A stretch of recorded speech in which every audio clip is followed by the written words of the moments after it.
दो महत्वपूर्ण घटनाएं आपके सामने साझा करना चाहूँगा। जीवन में परख तथा अनुभव एक महती आवश्यकता होती है। परख तथा पारखी के संदर्भ में एक अरबी कहानी घटना इतिहास में आई हुई है। आदमी का व्यवहार और उसका बैकग्राउंड भविष्य में वह कितना सफल हो पाएगा उसकी पता लगा जाता है। अरबी घटना के अनुसार बादशाह के दरबार में एक फरियादी उपस्थित हुआ और उसने कहा कि बादशाह सलामत, मेरे पास कोई रोज़गार नहीं है, धंधा नहीं है, मेरे पास कोई कामकाज नहीं है, मेरे परिवार के पालन पोषण के लिए मेरे पास कुछ भी नहीं है। कृपा करके मुझे आपके यहाँ पर किसी प्रकार का नौकरी दी जाए। बादशाह ने पूछा, आया है? उसने कहा, मेरा नाम सियासी है। अरबी में सियासी का मतलब होता है परख करने वाला, पारखी। बादशाह ने कहा कि मेरे यहाँ कई सियासी है दरबार में, खैर अब जब इसको फरियाद किया है तो इसका तो करना ही पड़ेगा। उन्होंने उस सियासी को अपने खास घोड़े की रखवाली के लिए अस्तबल में नियुक्त कर दिया। उसके परिवार को स्थापित कर दिया, सारा खाने पीने की सामग्री पहुंचा दी गई। चंद दिनों के बाद बादशाह ने उस फरियादी उस सियासी को बुलाया और अपने घोड़े के विषय में जानकारी चाहिए। उन बादशाह ने पूछा कि भाई ये घोड़ा कैसा है, ठीक ठाक है? तो उसने कहा, साहब घोड़ा तो ठीक ठाक है लेकिन ये नस्ली नहीं है। बादशाह ने कहा, नस्ली नहीं है? क्या साहब, ये नस्ली नहीं है। बादशाह को बड़ा ताजुब हुआ। उसने घोड़े की खरीद जिससे की थी जंगल से उसको बुलाया और उससे कहा कि भाई ये नस्ली नहीं है घोड़ा, क्या बात है, ऐसा कैसे दे दिया आपने? तो कि साहब घोड़ा तो नस्ली है लेकिन क्या है कि इसकी माँ इसके पैदाइश पर ही मर गई थी तो इसको गाय के दूध पर पालन पोषण किया गया। नस्ली तो है लेकिन अब व्यवहार इसका ऐसा ही है। सियासी को बुलाया बादशाह ने और पूछा कि तुमने कैसे पहचाना कि ये नस्ली नहीं है? सियासी ने कहा कि साहब घोड़ा जो है जब अपना चारा खाता है तो मुंह ऊपर उठा करके खाता है, जबकि गाय आदि भैंस आदि जो चारा खाती है वो नीचा करके खाती है। तो चूंकि ये नीचा करके खाना खा रहा है, चारा खा रहा है, इसलिए ये नस्ली नहीं है। बादशाह बड़े खुश हुए और उन्होंने उसको अपने बेगम के हरम में नियुक्त कर दिया। वो वहाँ पर सारी व्यवस्थाएं देखने लगा। उसको वापस सियासी ने बादशाह ने सियासी को बुलाया और कहा कि भाई हमारे बेगम का सब मामला ठीक ठाक है, कर्मचारी ठीक ठाक उनकी सेवा उसका करते हैं। सियासी ने कहा, बाकी तो सब ठीक है साहब, लेकिन बेगम जो है खानदानी नहीं है। बादशाह के पैरों तले जमीन खिसक गई। बड़ा अफसोस हुआ। उसने कहा, ये कैसे हो सकता है? बादशाह सीधा अपने सासू के पास गया और उसने कहा कि ये क्या ये बात हकीकत है? तो उन्होंने कहा कि बिल्कुल हकीकत है। जब मेरे लड़की हुई थी तब आपके पिता बादशाह ने इसका हाथ मांग लिया था, लेकिन अभाग्यवश 6 महीने के अंदर ही उसका देहांत हो गया। अब क्योंकि आपसे रिश्ता हमें कायम रखना चाहना था, इसलिए हमने एक लड़की को जंगल से गोद लेकर के और उसको पाला पोषा। इस बात का किसी को खबर नहीं है, वाकई ये लड़की हमारे पाल पोषण की गई है। सियासी को बुलाया और पूछा कि तुमने कैसे पहचाना? कि साहब मैंने बिल्कुल पहचाना, आपकी बेगम रानी का व्यवहार रॉयल होना चाहिए वो बिल्कुल नहीं है। वो कर्मचारियों को इस तरह हाँकती है जैसे भेड़ बकरियों को हाँकती है, खाने पे ऐसे टूट पड़ती हो जैसे वर्षों की भूखी हो। तो ये व्यवहार इसका ये दर्शाता है कि ये खानदानी नहीं है। बादशाह बड़े खुश हुए। उन्होंने उसे अपने दरबार में नियुक्त कर लिया। दरबार में नियुक्त रहा वो। काफ़ी अरसे के बाद में बादशाह ने कहा कि मुझे अपने बारे में भी इससे जानकारी लेनी चाहिए। उसने अपने प्राइवेट कक्ष में बुलाया और सियासी से कहा कि मेरे विषय में आपकी क्या जानकारी है? सियासी घबराया।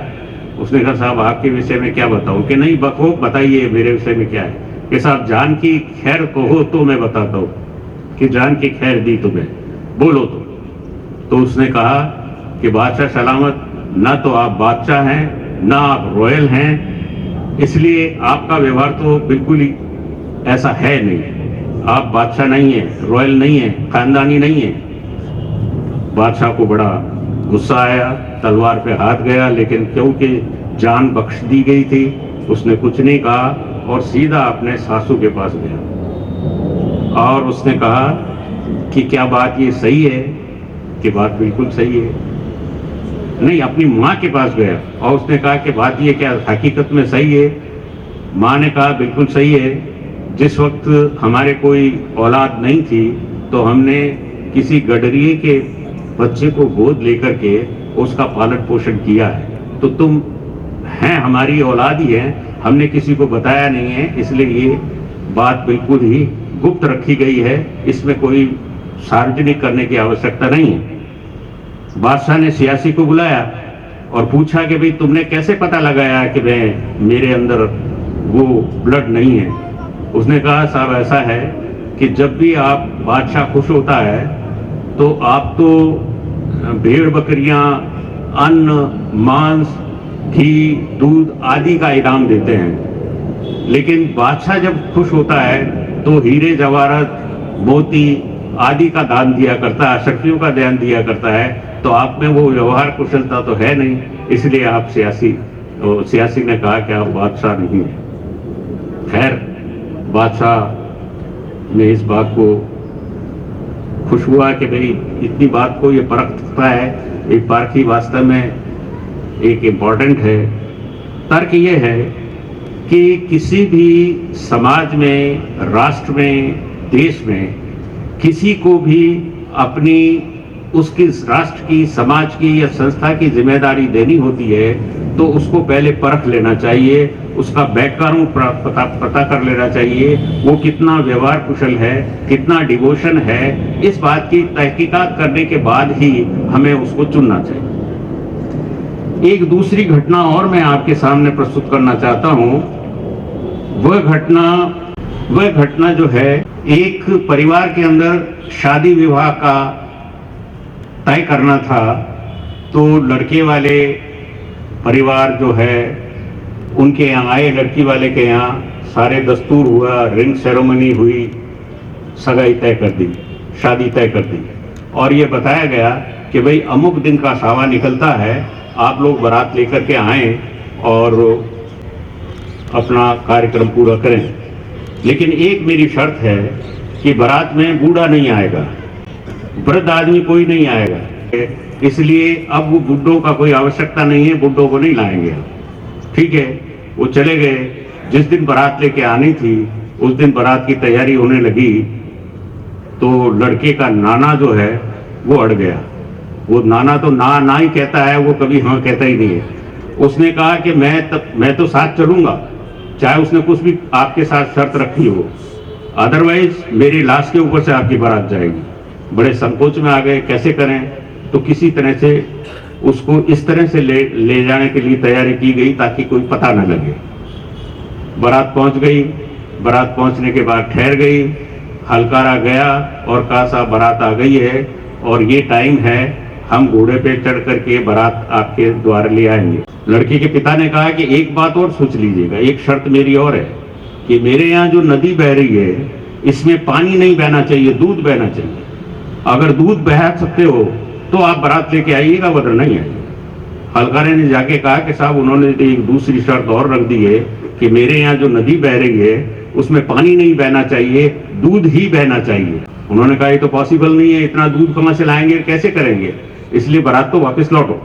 तो बारात के लौटने की तैयारी करने लगे तो एक शख्स ने कहा कि अरे भाई नाना को तो बाहर लाओ, अब तो कोई बात ही नहीं है, वृद्ध वाली बात तो खत्म हो गई। नाना को लाए गए। नाना ने कहा क्या हुआ? कि साहब बारात वापस जानी है। कि क्यों? कि हलकारे से पूछो क्यों। हलकारा आया, उससे कहा क्या बात है? तो उसने कहा साहब लड़की के पिता ने एक शर्त रखी है कि ये नदी जो बह रही है इसमें पानी नहीं बहना चाहिए, दूध बहना चाहिए। तो इतना दूध तो हम ला ही नहीं सकते। कि बस इतनी सी बात है, दूध बहेगा, क्यों नहीं बहेगा? बुलाओ उस हलकारों को। हलकारे से कहा कि तुम जाके लड़की के पिता को ये कहो कि पहले इस नदी का पानी खाली कर दे, फिर हम दूध पिला लेंगे। तो उसने कहा कि हो ना हो इनके साथ में कोई बुढ़ा है, वृद्ध है, जो अनुभवी है, उसके बगैर काम नहीं चल सकता। उसने कहा बारात लेके आइएगा। बारात पहुंची। नाना का बारात से भी ज्यादा स्वागत हुआ, क्योंकि उसका अनुभव काम कर गया था और बारात वाकई शादी करके निवृत्त हुई। तर्क यह है कि जो आजकल युवा अपने आप को युवा कहते हैं, बात सही है, युवा हैं, लेकिन युवा की भी एक लक्ष्मण रेखा है। 30-35 साल के बाद के कोई युवा नहीं गिने जाते हैं, और जब तक अनुभव नहीं हो, इसलिए अनुभव और युवा के साथ में अनुभव साथ होना चाहिए।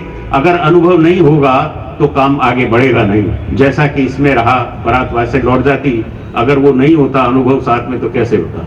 तो मेरा कहने का तात्पर्य यह है कि हमेशा युवा के साथ में जब तक आप अनुभव और वृद्धों को साथ लेके, मैच्योर को साथ लेके नहीं चलोगे, तब तक समाज का, राष्ट्र का, संस्था का भला नहीं हो सकता। इसलिए हमेशा युवा के साथ में वृद्धों को, अनुभव वाले लोगों को साथ लेकर के चलना चाहिए, ताकि ये हमारा समाज, हमारा राष्ट्र, हमारी संस्था आगे बढ़ सके। आपने देखा भी होगा, मैं राजनीतिक पार्टी का किसी का नाम नहीं लूंगा, युवा को आगे किया तो उसका क्या असर होगा। इसलिए मेरे आपसे सब लोगों से निवेदन है, युवाओं से भी निवेदन है कि वे अनुभव वाले लोगों को साथ रखें, तो आपका आगे काम चलेगा, अदरवाइज ये काम बिगड़ जाएगा। इसी के साथ बहुत बहुत धन्यवाद।